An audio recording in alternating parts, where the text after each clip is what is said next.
There's a moment that happens sometimes when I'm walking in my forest and suddenly I realize I've stopped seeing. Oh, my eyes are open. Technically, all systems are go, but I'm not actually there. This happens a lot on my forest walks because for me, walking is basically thinking with cardio. I'll be marching along those cedar chipped paths, head down, mentally solving problems, and then my gaze lifts. I see that extraordinary Alberta blue stretched above the Douglas firs, and every single time my reaction is the same. Holy shit, I'm blessed. That's presence making itself known. It's like the world tapping me on the shoulder and saying, "Hey, you're missing the entire show." Presence is funny that way, gentle, but oddly persistent, like an enlightened parking enforcement officer.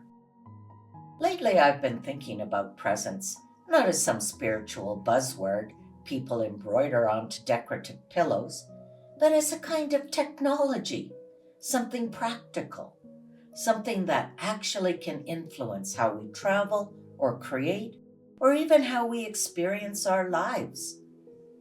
For me, being present has meant trying to notice my responses to the things that catch my attention. Like, what am I feeling or thinking? Or what's my intuition saying about that event or thing? And then, and this is the radical part, I actually try to honor it. I stop, I sense, I let myself sit with the reaction. A revolutionary concept, apparently, because left to my own devices, I rush through life like I'm late for an appointment. So now I deliberately slow down, not in some glamorous cinematic way, usually in a standing awkwardly on the trail, staring at light through trees, while joggers pass, wondering if I've had a small episode kind of way. And I've realized something else about presence. When I'm present, most present, usually while on a photo shoot or solo traveling, the world becomes incredibly generous. When I'm not present, the world is a blurry slideshow of places I technically visited while mostly thinking about snacks. Presence. It makes a difference. It changes what we notice. If you can't see small, you miss most of the world. When we're rushing, we only register the obvious things: the mountains, the skyline, the dramatic architecture, the highly photogenic stranger who somehow looks editorial just buying coffee. But when we slow down, the world reveals its way through small intelligences: the curve of a shadow, the texture of a wall, the rhythm of everyday life quietly unfolding. This is one of the things I love most about photography. Photography requires presence. You have to really look, not glance, not consume. Look. You study angles, you wait, you notice. And I've never liked the phrase capturing a photo. It sounds aggressive, like the image was trying to escape, and I tackled it behind a shrub. I think we receive images. They arrive when we're paying attention. There's humility in that. The image is less a conquest and more a gift. Presence changes the way we travel as well. Travel is often sold as movement. Go here, see this, book that. Photograph yourself looking vaguely profound in front of something. But the real transformation happens in stillness, in the spaces between movement, the quiet mornings, the lingering coffee, the long walks with no agenda, the getting lost and the accidental discoveries. On my most recent trip to Buenos Aires, I stayed mostly in the suburb of Palermo. Yes, it's a popular neighborhood, lots of tourists. And yes, there are probably at least 14 people there right now, carefully photographing croissants for Instagram. But even so, it has a real sense of community. And somehow, I felt folded into it.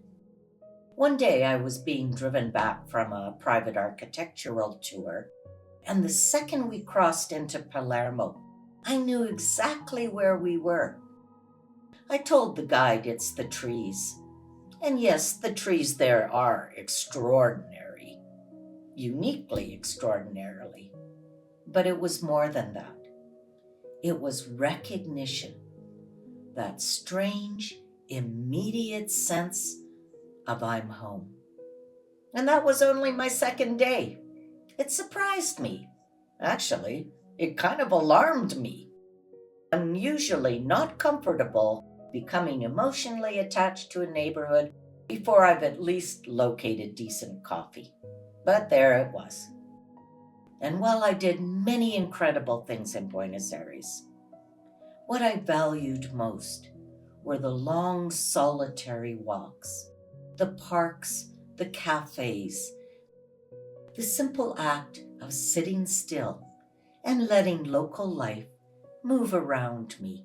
It felt less like sightseeing and more like conversation. Presence lets a place speak to you. And if you're quiet enough, sometimes it even tells you exactly why you needed to be there.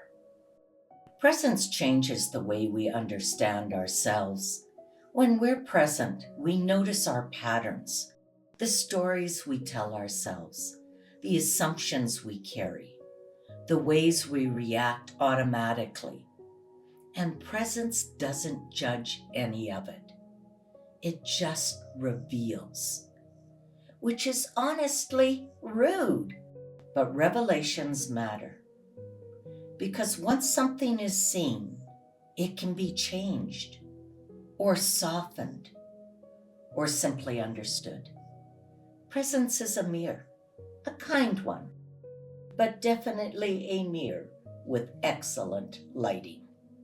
And yes, presence has a sense of humor, because the universe has impeccable comedic timing. It loves giving you exactly what you need the moment after you've loudly declared you no longer need it. Presence is when you stop looking for the shot and the shot appears. It's when you stop trying to sound wise and something true sneaks in through the side door. It's when you finally stop narrating your life like a documentary trailer and actually start living it. Morgan Freeman is not, in fact, following us around, though if he is, I'd appreciate some noticed. So wherever you are today, on the road, at home, in transition, or halfway through overthinking something that could have waited until tomorrow, pause, look up, let the world tap you on the shoulder. Let it say, hey, come back. You're missing it. Because presence isn't just a state of mind. It's a creative technology, a spiritual one, a way of seeing that changes everything it touches. Thanks for being here with me. I'll see you in the next episode.